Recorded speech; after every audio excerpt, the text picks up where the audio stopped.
Hello and welcome to our channel Solo Tales. और आज की हमारी मूवी का नाम है डेड मैन। इस मूवी को साल 2024 में रिलीज किया गया था।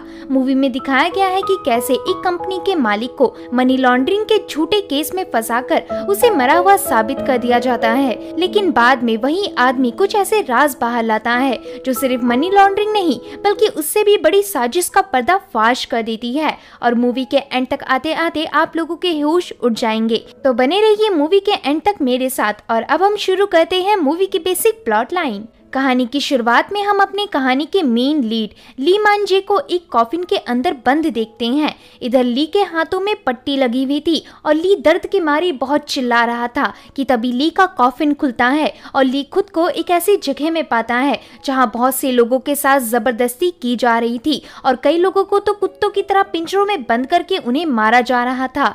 यहाँ ली को एक आदमी लोहे के रॉड से मारकर बेहोश कर देता है, जिसके बाद ये सीन यहीं कट हो जाता है।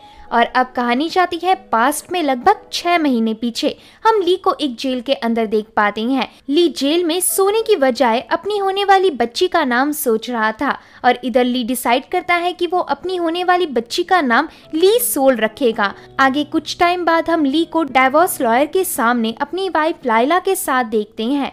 असल में ली कई बार बैंक फ्रॉडिंग के केसेस में जेल जा चुका था। साथ में ली को बहुत ज्यादा शराब पीने की आदत थी, जिससे लाइला तंग आ चुकी थी, इसलिए लाइला ली से अलग होना चाहती थी। ली यहाँ अपनी मैरिज को बचाने की बहुत कोशिश करता है। ली का कहना था कि वो बस अपनी होने वाली बच्ची के लिए पैसे जल्दी से जल्दी कमाना चाहता है, इसलिए वो गलत कामों में फंसता जाता है। लॉयर इन दोनों की बातें सुनकर कहती है, मिस्टर ली, आपके फाइल से मुझे पता चला कि आप बैंक फ्रॉडिंग में विक्टिम रह चुके हैं और उस फ्रॉडिंग में आपकी सारी सेविंग्स खत्म हो गई थी, तभी से आपने बैंक को चूना लगाना शुरू कर दिया। यहाँ हम ली के कुछ दिनों पहले का एक फ्लैशबैक देखते हैं। इधर ली को मिस्टर बिल, जो कि कबाड़ के बीचों बीच रहते थे, वो ली को हारू से मिलवाते हैं। हारू ली को उसका नाम बेचने का ऑफर देता है। ली पूछता है, क्या नाम भी बेचा जा सकता है? तब हारू बताता है, तुम इस गाड़ी के नंबर प्लेट को देख रहे हो, किसी को नहीं पता कि ये किस गाड़ी का नंबर प्लेट है, लेकिन फिर भी अगर ये एक वैलिड नंबर प्लेट है तो इस प्लेट को तुम लीगली यूज कर सकते हो। सेम ऐसा ही नाम के साथ हम करते हैं। ली हारू की बात सुन थोड़ा हैरान होता है और कहानी वापस से आती है प्रेजेंट में। यहाँ लॉयर के सामने ली खुद को डिफेंड करते हुए कहता है, मैं अपनी फैमिली के साथ फ्यूचर में ऑस्ट्रेलिया शिफ्ट होने की सोच रहा हूँ, क्योंकि वहाँ एजुकेशन सिस्टम काफी बेहतर है। साथ में वहाँ रहकर लाइला भी एक म्यूजिक टीचर बन पाएगी और ये सब करने के लिए मुझे 6 से 7 महीनों का टाइम लगेगा। तो लॉयर दोबारा से लाइला को डिवोर्स के बारे में सोचने का सुझाव देती है। बाहर आकर ली बताता है कि मैंने बहुत सोच समझकर हमारी बेटी का नाम रखा है। तब लाइला कहती है, नाम से किसी भी इंसान का अच्छा या बुरा तुम नहीं बता सकते। लाइला के जाते ही ली को हारू पिक करने आता है और यहाँ हम समझ पाते हैं कि उस दिन हारू का ऑफर ली मान गया था। कार में हारू ली को बताता है कि मेरे पास एक जैकपॉट ऑफर है, जिससे तुम $10,000 सिर्फ 1 साल के अंदर या फिर 6 महीनों के अंदर भी कमा सकते हो और इसके बदले में मुझे बस मेरा 10% कमीशन चाहिए, पर इसके लिए तुम्हें अपने नाम पर एक लीगल सील स्टैंप बनवाना पड़ेगा। दोस्तों, इधर मैं आपको बता दूं कि कोरियन और चाइनीज किसी भी लीगल डॉक्यूमेंट्स में सिग्नेचर की जगह सील का इस्तेमाल करते हैं और हर एक कोरियन की लीगल स्टैंप सील अलग अलग होती है। आगे हारू ये भी बताता है कि मिस्टर जिन एक बहुत ही फेमस लीगल स्टैंप मेकर है। इवन अमीर से अमीर आदमी भी मिस्टर जिन से लीगल स्टैंप बनवाने के लिए जाते हैं और मैंने सुना है कि जो लोग भी मिस्टर जिन से अपना स्टैंप बनवाते हैं उनकी किस्मत आसमान छू जाती है, क्योंकि मिस्टर जिन एक फॉर्च्यून टेलर भी हैं। तो आगे हम ली को मिस्टर जिन के पास स्टैंप बनवाता हुआ देखते हैं।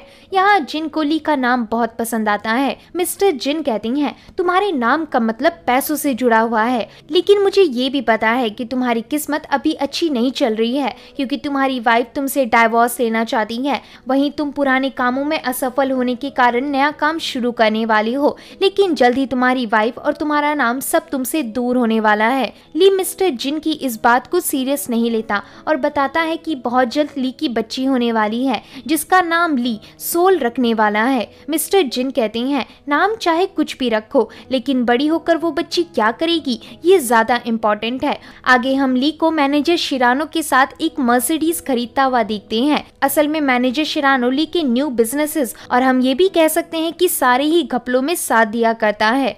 इसी के कुछ दिनों बाद हम ली के ऑफिस बिल्डिंग यानी कि स्पॉट टेक कंपनी को देखते हैं और स्पॉट टेक कंपनी ली का ही एक स्टार्टअप बिजनेस है जो कि एक नकली कंपनी है और इसी के नाम पे एक असली कंपनी भी कोरिया में मौजूद है। इस बिजनेस में ली ट्रेडिंग के पैसों में घपला करता है। यहाँ ली की स्टाफ कीरा सारे फॉर्म में ली का स्टैम्प लगाकर अप्रूव करती जा रही थी। तभी ली के ऑफिस में कार्ल आता है। असल में कार्ल एक ऑफिसर है और कार्ल को ट्रेडिंग में कुछ घपला ली की कंपनी द्वारा किया जा रहा है इसकी भनक लग गई थी। तभी कीरा आकर कार्ल को $40,000 घूस देकर यहाँ से भगा देती है, जिससे हम समझ पाते हैं कि ली इस स्टार्टअप बिजनेस से अभी तक बहुत पैसे का घपला कर चुका था और काफी अमीर बन गया था। घर आकर ली डिसाइड करता है कि ली एक फूड ट्रक बिजनेस स्टार्ट करेगा। आगे ऐसे ही ली की कंपनी को 4 महीने हो जाते हैं। ऑफिस रूम में ली को हारू बैठा हुआ दिखता है। यहाँ ली हारू से मिलते ही हारू को अपने फूड ट्रक बिजनेस का आइडिया बताता है। इस आइडिया से हारू इतना इम्प्रेस नहीं होता। तभी ली को मैनेजर शिरानो का कॉल आता है और अब ली को फौरन ही कोरिया से भागना पड़ जाता है क्योंकि ली को मैनेजर शिरानो से पता लगा था कि ली की कंपनी में बहुत जल्द छापा पड़ने वाला है और इस केस में अगर ली पकड़ा गया तो ली को बहुत सालों तक जेल में रहना पड़ेगा। इसलिए ली डिसाइड करता है कि मामला ठंडा हो जाने के बाद वो वापस आकर अपने पैसे और अपनी फैमिली को लेकर यहाँ से ऑस्ट्रेलिया चला जाएगा। एयरपोर्ट पहुँचते ही मैनेजर शिरानो ली के फोन को तोड़ते हुए कहते हैं, टैक्स इन्वेस्टिगेशन के दौरान अगर तुम्हारा सिन ऑन हुआ तो जब भी तुम वापस लौटोगे तब तुम्हें पुलिस पकड़ लेगी। ली का फोन तोड़ने के बाद मैनेजर शिरानो ली को $20,000 देते हुए कहते हैं, तुम्हें बस 1 महीने ही कोरिया से बाहर चाइना में रहना है। आगे हम ली को चाइना के मकाओ सिटी के एक होटल रूम में देखते हैं। ली ने चाइना में जैसे तैसे करके 10 दिन काट लिए थे। आगे होटल रूम में कॉल पर हम जान पाते हैं कि ली की वाइफ लाइला का बेबी 2 वीक के अंदर होने वाला है और इसके लिए ली बहुत एक्साइटेड है। तभी ली न्यूज में देखता है कि साउथ कोरिया में एक मेजर फाइनेंशियल स्कैंडल हुआ है और ये स्कैम कोरिया की आज की सबसे बड़ी मनी लॉन्ड्रिंग है। इस स्कैम को स्पॉट टेक कंपनी के द्वारा किया गया है। स्पॉट टेक कंपनी में 3 से 4 दिन पहले ही $83 मिलियन इन्वेस्टर द्वारा इन्वेस्ट किए गए थे और ली उन पैसों को लेकर भाग गया और मनी लॉन्ड्रिंग अमाउंट लगभग $100 मिलियन से ऊपर है।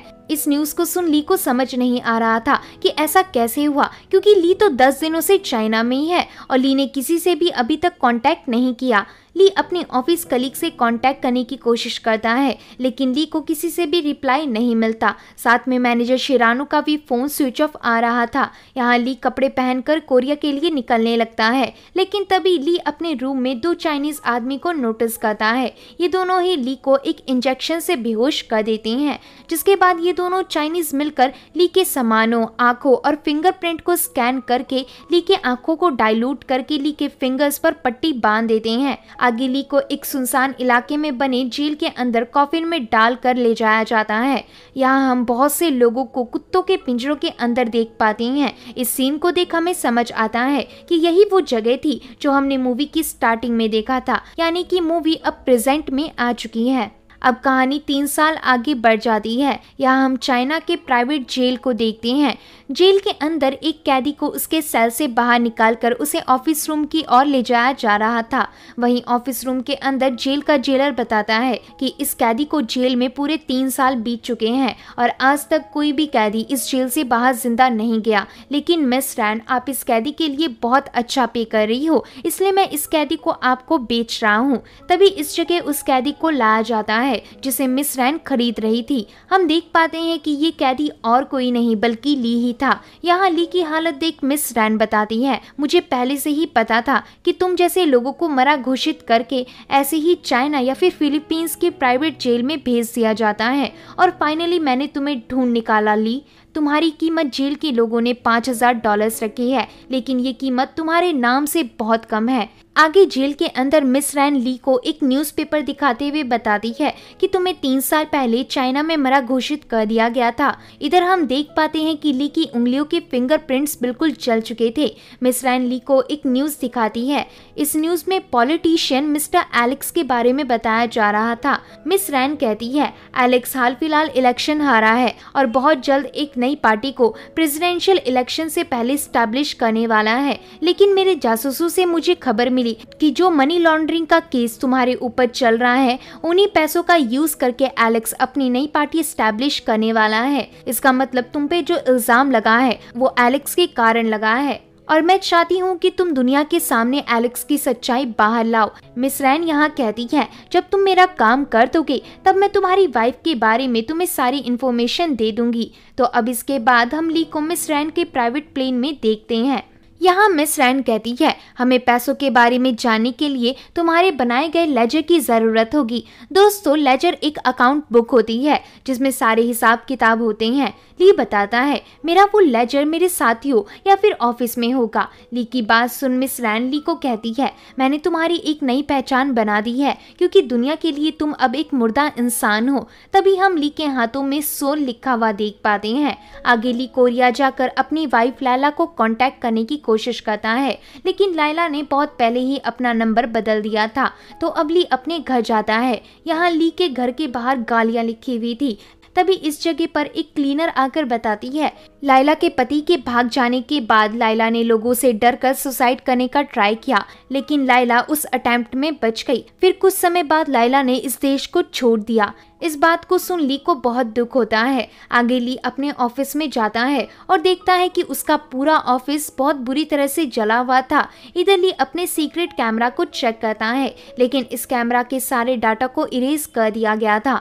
इसके बाद हम मिनुई पार्टी के प्रेसिडेंट और स्टाफ्स को देख पाती हैं। यहाँ सारा स्टाफ एलेक्स के बारे में ही डिस्कस कर रहा था। तभी यहाँ पर बैठी मिस रैन प्रेसिडेंट शिन से कहती है, एलेक्स की पॉलिटिक्स में किसी से भी इतनी पहुंच नहीं है, तो एलेक्स ऐसी किसी भी पार्टी को स्टैब्लिश नहीं कर सकता, लेकिन पैसों के दम पर वो पार्टी स्टैब्लिश कर सकता है। इसका मतलब एलेक्स के पास बहुत सारा ब्लैक मनी है जिसे एलेक्स अपनी पार्टी को स्टैब्लिश कर रहा है, और उसी सच्चाई का हमें पर्दाफाश करना होगा। फिर उसके बाद प्रेसिडेंट शिन आप आराम से इलेक्शन जीत जाएंगे।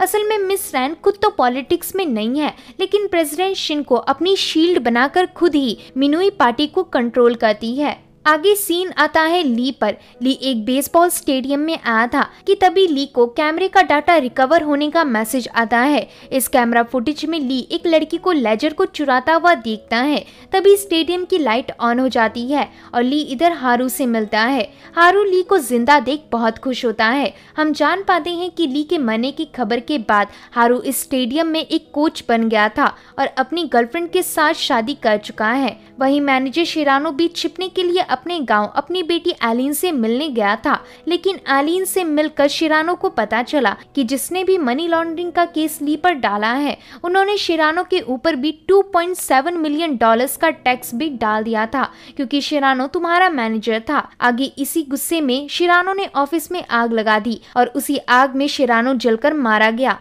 ली हारू से पूछता है, मनी लॉन्ड्रिंग किसने की थी? हारू गुस्से में कहता है, मुझे खुद नहीं पता। ली कहता है, अगर मैंने असली कल्प्रिट का पता नहीं लगाया तो इल्जाम मेरे ऊपर ही रहेगा, और मुझे पता है कि मैंने इतनी बड़ी मनी लॉन्ड्रिंग नहीं की। ऐसा कहकर ली हारू को सीसीटीवी कैमरा का फुटेज दिखाता है। इसे देख हारू कहता है, इसमें तो शिरानो की बेटी एलिन हमारे लेजर को चुरा रही है। आगे हारू ये भी कहता है कि तुम्हारी मरने की खबर पर सबने भरोसा कर लिया था, लेकिन सिर्फ एलिन ही थी जो कोर्ट में कई बार जाकर बोला करती थी कि ली जिंदा है, और इवन अभी तक एलिन का यही दावा है कि तुम जिंदा हो। तो अब ली नेट पर इस बारे में सर्च करता है और इधर ली को एलिन की बहुत सी ब्लॉग्स मिलती हैं जिसमें एलिन यही कह रही थी कि ली जिंदा है और किसी दूसरी कंट्री में लग्जूरियस लाइफ जी रहा है। नेक्स्ट सीन में हम एलिन को पार्लियामेंट के सामने ली के जिंदा होने का नारा लगाता हुआ देख पाते हैं। तभी पॉलिटिशियन एलेक्स आकर एलिन से कहता है, जो मर गया है उसका जिंदा होना नामुमकिन है और तुम इस बात को मान लो। एलिन कहती है, क्या तुम्हें ली की डेड बॉडी मिली थी? और जब मैं तुम्हारे पास आई थी अपने फादर से रिलेटेड बात करने, तब तुमने मुझसे मिलना भी नहीं चाहता, और अब तुम मुझे ये कह रहे हो कि ली मर चुका है। आखिर मैं तुम्हारी बात पर भरोसा क्यों करूं? एलिन की बात सुन एलेक्स एलेक्स पार्लियामेंट के अंदर चला जाता है। वहीं दूर से ली ये सब देख रहा था। रात में एलिन जब अपने कन्वीनियंस स्टोर पर काम कर रही होती है, तभी एलिन को ली अपना नाम बदलकर कॉल करता है और बताता है कि मैंने ली को देखा है। तो अब नेक्स्ट सीन में एलिन स्पॉट टेक ऑफिस में जाती है। यहाँ एलिन को ली मिलता है। ली को देख एलिन कहती है, मैं जानती थी कि तुम जिंदा हो, चलो मेरे साथ पुलिस स्टेशन। लेकिन एलिन को रोकते हुए ली कहता है, मैंने कुछ नहीं किया है, मैं भागा इसलिए था क्योंकि टैक्स डिपार्टमेंट को पता चल गया था कि मैं असली स्पॉट टेक कंपनी के नाम पर बस फ्रॉडिंग कर रहा हूँ। वहीं रही बात $100,000 की मनी लॉन्ड्रिंग की, तो असली कल्प्रिट कोई और है और मुझे पता है कि तुमने ही मेरे लेजर्स चुराए हैं। अगर तुम मुझे उन लेजर्स को दे दोगी तो मैं असली कल्प्रिट का पता लगा लूंगा, जिसके बाद तुम्हारे पिता के ऊपर जितना भी कर्जा है वो हट जाएगा और तुम्हारे फादर को इंसाफ मिल जाएगा। एलिन कहती है, मुझे भी तुम्हारी मदद करनी है, लेकिन ली इसके लिए मना कर देता है। तभी एलिन बोलती है, मैंने पुलिस को कॉल कर दिया है, तो अगर तुम मुझे अपने प्लान में शामिल नहीं करोगे तो मैं पुलिस को बता दूंगी कि तुम जिंदा हो। इस बात को सुन ली एलिन का ऑफर मान जाता है और यहाँ से निकल जाता है। निकलते टाइम एलिन ली को 1 घंटे बाद अपने घर में लेजर्स देने के लिए बुलाती है। आगे एलिन अपने घर में लेजर्स को निकालने लगती है। तभी एक हेलमेट पहना हुआ आदमी एलिन के फेस पर ब्लेड से कट मारता है और बाहर ली एलिन की आवाज सुन लेता है। लेकिन यहाँ हेलमेट पहना हुआ आदमी लेजर लेकर भागने लगता है और ली इस आदमी को पकड़ नहीं पाता क्योंकि वो आदमी बाइक से निकल गया था। एलिन ली से पूछती है, आखिर और किसको पता था कि वो लेजर्स मेरे पास है। तभी ली को याद आता है कि ये बात हारू को पता थी। तो अब ये दोनों हारू के स्टेडियम में जाती हैं। यहाँ हारू के हाथ में प्लास्टर लगा हुआ था। हारू बताता है कि मुझे कोचिंग देते टाइम ये चोट लग गई थी। इस बात को सुन ली पूछता है, आखिर किसने तुम्हें मैनेजर शिरानो से मिलवाया था। हारू कहता है, मिस्टर शिन जिसने तुम्हें मुझसे मिलवाया था वो किसी ब्रोकर को जानता था और उस ब्रोकर का नाम बिग फुट है। उसी के थ्रू शिन मिस्टर शिरानो से मिला था, जिसके बाद शिन ने मुझे शिरानो से मिलवाया। इस बात को सुन ली और एलिन यहाँ से निकल जाती हैं। तभी इनके रास्ते में सामने से मिस रैन की गाड़ी आ जाती है। मिस रैन ली से लेजर मांगती है, लेकिन ली बताता है कि वो तो चोरी हो गए और अब हमें डायरेक्ट ही रियल कल्प्रिट का पता लगाना होगा क्योंकि लेजर भी उसी के पास होंगे। ऐसा कहकर ली मिस रैन से आगे बोलता है, क्या आप किसी ऐसे इंसान का पता लगा सकते हो जो स्टॉक मैनिपुलेशन में फंसा हो और फिलहाल एलेक्स की पार्टी को ज्वाइन करने वाला हो। मिस रैन एलिन से पूछती है कि तुम कौन हो। एलिन बताती है कि मेरे पास ही लेजर्स थे और मेरे फादर के ऊपर उस कल्प्रिट ने धोखे के बाद सारा कर्जा डाल दिया था। मैं उस कल्प्रिट से बदला लेना चाहती हूँ। मिस रैन कहती है, तुम दोनों को जिससे बदला लेना है लो, लेकिन मुझे बस एलेक्स को हारता हुआ देखना है। इतना बोलकर मिस रैन यहाँ से चली जाती है। आगे ली एलिन के साथ उसके घर में आता है। इधर एलिन ली से उसके हाथ में लिखे SOL टैटू के बारे में पूछती है। तब ली बताता है कि जब मैं चाइना जेल में था तब मुझे इतनी मार पड़ती थी कि मेरी याददाश्त कमजोर होने लगी थी, इसलिए मैंने अपनी बच्ची का नाम अपने हाथों में गूंथ लिया ताकि मरते दम तक मैं अपनी होने वाली बच्ची का नाम ना भूलूं। नेक्स्ट सीन में ली एलिन को उसी जगह लेकर जाता है जहां ली पहली बार हारू से मिला था। इधर ली को कई सारे कार्ड्स मिलते हैं। असल में बहुत सारे ब्रोकर्स यहां अपना कार्ड कांटेक्ट के लिए रख के जाते थे। इसी कार्ड में बिग फुट का भी कार्ड था। एलिन बिग फुट के नंबर पर कॉल करके कहती है कि मैं पपेट बॉस बनना चाहती हूँ। पपेट बॉस उन्हें बोलते हैं जो किसी असली बॉस के इशारों पर उनका काम करती हैं। तभी इधर बिग फुट आ जाता है। एलिन कहती है, हमें तुमसे कुछ सवाल करने हैं। इस बात को सुन बिग फुट यहाँ से जाने लगता है, लेकिन तभी ली बिग फुट को एक सैलरी डॉक्यूमेंट देता है जो कि बिग फुट के नाम पे थे। इस डॉक्यूमेंट को देख बिग फुट बहुत खुश होता है, जिसके बाद हम बिग फुट को बैंक में देख पाते हैं। ली हमें बैकग्राउंड में बताता है कि एक पपेट बॉस कॉन्ट्रैक्टर को लोन नहीं मिलता, लेकिन अगर उस कॉन्ट्रैक्टर के पास उसकी सैलरी का डाटा हो तो वो लोन ले सकता है और ये बात किसी को पता नहीं चलती। और यही पपेट बॉस कॉन्ट्रैक्टर की टिप थी, यानी कि इन लोगों ने नकली सैलरी रिसिप्ट से बिग फुट को लोन दिलवा दिया था, जिससे बिग फुट कहीं भी यूज कर सकता था क्योंकि वो सैलरी डॉक्यूमेंट नकली थे। और इधर इन लोगों ने बैंक को बेवकूफ बनाया था। आगे बिग फुट इन दोनों को कार में बताता है कि ली मांजी नाम का एक आदमी ने मेरे साथ बहुत टाइम तक काम किया था और इसी ट्रिक का यूज करके ली ने बहुत से बैंक को बेवकूफ बनाया था, लेकिन फिलहाल अब वो इस दुनिया में नहीं है और शायद इसमें मेरा भी थोड़ा हाथ है क्योंकि कुछ लोग मेरे पास स्टॉक में घपला करने के लिए मेरे पास पपेट बॉस के कॉन्ट्रैक्ट के लिए आए थे और गलती से मैंने उस टाइम उन लोगों के सामने ली मांझी का नाम बता दिया था। मुझे नहीं पता था कि वो लोग इतना बड़ा घपला करेंगे जिसमें ली मारा जाएगा। एलिन बिगफुट से उन आदमियों का नाम पूछती है, लेकिन बिगफुट और ज्यादा बताने से मना कर देता है। तभी ली पीछे मुड़कर बिगफुट को अपना चेहरा दिखाते हुए कहता है, मुझे उस असली कल्प्रिट के बारे में जानना है। ली को यहाँ जिंदा देख बिगफुट बहुत खुश होता है और कहता है, मुझे पता था कि तुम इनोसेंट हो। कार में बिगफुट इन्हें बताता है कि मुझसे मिलने कुछ लोग आए थे और फिर इन्वेस्टिगेशन से पता चला कि वो गुंडे किसी लॉन्ड्री चो के लिए काम करती हैं और हो सकता है कि लॉन्ड्री चो ही असली कल्प्रिट हो जिसने तुम्हें फंसाया है, क्योंकि लॉन्ड्री चो मनी लॉन्ड्रिंग के वर्ल्ड में एक बहुत बड़ा नाम है। एक बार लॉन्ड्री चो ने बहुत से अनजान लोगों को अपने क्लब में बुलाकर उन्हें स्टॉक में पैसा लगाने के लिए खरीद लिया था, जिसके बाद एकदम से लॉन्ड्री चो के स्टॉक अप हो गए और उसी टाइम पर लॉन्ड्री चो ने स्टॉक मैनिपुलेशन करके $100 मिलियन का घपला किया और फिर पुलिस ने उन लोगों को पकड़ा जिन्हें लॉन्ड्री चो ने स्टॉक में पैसे लगाने के लिए खरीदा था और यहाँ लॉन्ड्री चो बच गया। नेक्स्ट सीन में हम मिस रैन को ली की कार में देख पाती हैं। यहाँ मिस रैन बताती है कि तुम्हारे मनी लॉन्ड्रिंग केस में कोई भी ऐसा इंसान मौजूद नहीं है जो एलेक्स से लिंक में हो। इसे सुन ली कहता है, मतलब इन सब में जरूर लॉन्ड्री चो का हाथ होगा।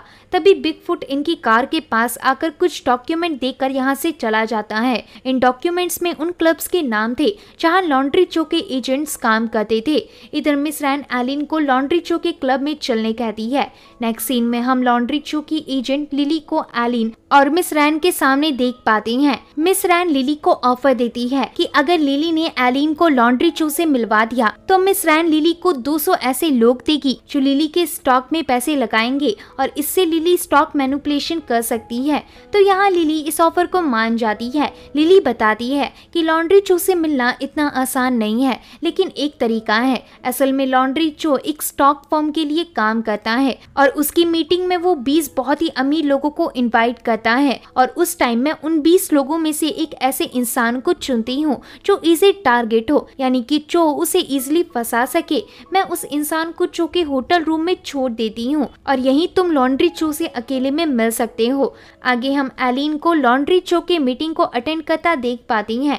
यहाँ एलिन एक नकली टीनेजर बिजनेस वुमन बनकर गई थी जिसके पास उसके माँ बाप का अंधाधुन पैसा है। इधर लिली ने जैसा कहा था वो एलिन को चूज करती है और अब एलिन लॉन्ड्री चो के होटल रूम में जाती है। हम इस जगह पर लॉन्ड्री चो को देख पाते हैं। लिली के जाने के बाद एलिन कहती है, मैं बहुत से लोगों को तुम्हारे लिए ला सकती हूँ जो कि स्टॉक मैनिपुलेशन में तुम्हारी मदद कर सकते हैं, लेकिन तुम्हें बस मुझे $4 मिलियन देने होंगे। तो यहाँ चो उन लोगों की लिस्ट मांगता है जो चो के लिए स्टॉक मैनिपुलेशन का काम करेंगे। चो रैंडमली किसी का नंबर पिक करके उस नंबर को चेक करने के लिए अपने एजेंट को कॉल पर बोलता है। एजेंट बताता है कि वो नंबर्स जेन्युइन है। तो यहाँ चो एलिन को $4 मिलियन देते हुए कहता है, मुझे जल्द ही मेरे एजेंट्स चाहिए। तभी होटल रूम की लाइट चली जाती है और अब एलिन पीछे के दरवाजे से ली को अंदर बुला लेती है। ली यहाँ चो को पकड़कर पूछता है, आखिर तुम्हारे ऊपर कौन है, लेकिन चो कुछ बताने को राजी नहीं था। ली को लॉन्ड्री चो के आईडी कार्ड से समझ आ जाता है कि चो ही उसके केस में मनी लॉन्ड्रिंग में कहीं ना कहीं शामिल था और चो एक्सटर्नली एलेक्स की पार्टी को सपोर्ट करता है। तभी इस जगह चो के गार्ड्स गेट को खोलने लगते हैं। यहाँ चो कहता है, क्या तुम दोबारा से चाइनीज जेल में जाना चाहती हो? इस बात को सुन ली कहता है, मैं पहले ही मर चुका हूँ और अब मुझे किसी बात का कोई फर्क नहीं पड़ता। तभी इस रूम में गार्ड्स आ जाती हैं, लेकिन ली और एलिन यहाँ से भाग चुके थे। नेक्स्ट सीन में मिस रैन बताती है कि लॉन्ड्री चो का असली नाम चो पिल है और चो के पॉलिटिक्स में बहुत लोगों से कनेक्शन है, लेकिन पहले ऐसा नहीं था। चो ने बहुत से छोटे मोटे काम किए, जिसके बाद चो बेसबॉल कैप्टन बना और रेंजर्स स्टेडियम में पॉलिटिकल पार्टियों के बच्चों को बेसबॉल सिखाने लगा। ऐसे ही करते करते चो ने अपनी कनेक्शन बनाए। नेक्स्ट सीन में हम मिस्टर जिन को एक स्टैम्प बनाता हुआ देख पाते हैं। यहाँ चो अपना स्टैम्प मिस्टर जिन से बनवा रहा था। चो टीवी में देखता है कि एलेक्स की पार्टी के जीतने के चांसेस अब मिनोई पार्टी से बढ़ चुके थे। इधर करंट प्रेसिडेंट शिन कहते हैं, एलेक्स अपनी पार्टी के लिए फंड कहां से ला रहा है? इस बात को सुन चो हल्का सा स्माइल करता है, जिसके बाद चो एलेक्स से जाकर मिलता है और कहता है, तुमने न्यूज में सुना शिन ने तुम्हारे फंड के बारे में सवाल उठाया है, लेकिन चिंता मत करो, हमारे फंड लीगल हैं। ऐसा कहकर चो एलेक्स को मिस्टर जिन का बनाया हुआ स्टैम्प देता है। इससे हम समझ पाते हैं कि चो अपने लिए नहीं बल्कि एलेक्स के लिए स्टैम्प बनवाने मिस्टर जिन के पास गया था। फिर जब एलेक्स अपने स्टूडियो में होता है तब मिस रैन एलेक्स से मिलने आती है। इधर हमें पता चलता है कि एलेक्स को मिस रैन ही पॉलिटिक्स में लेकर आई थी और एलेक्स पहले मिनोई पार्टी का ही सदस्य था, लेकिन एलेक्स ने मिनोई पार्टी को छोड़ दिया और अब एलेक्स अपनी पार्टी बना रहा है। इधर मिस रैन पूछती है कि क्या मैं तुम्हारी पार्टी के कांग्रेसमैन मिस्टर चोई पिल से मिल सकती हूँ, तो एलेक्स इसके लिए मान जाता है और अपनी स्पीच देने निकल पड़ता है। हम देख पाते हैं कि इस स्पीच को सुनने ली और एलिन भी आए थे। वहीं ऊपर मिस रैन चो से मिलती है और कहती है, मुझे पता है कि ली के लेजर्स तुमने ही चुराए हैं और मुझे वो लेजर्स चाहिए ताकि मैं उन लेजर्स को ली को दे सकूं। चो पूछता है, ली कहाँ है? तब रैन बताती है, वो यही एलेक्स की स्पीच सुन रहा है।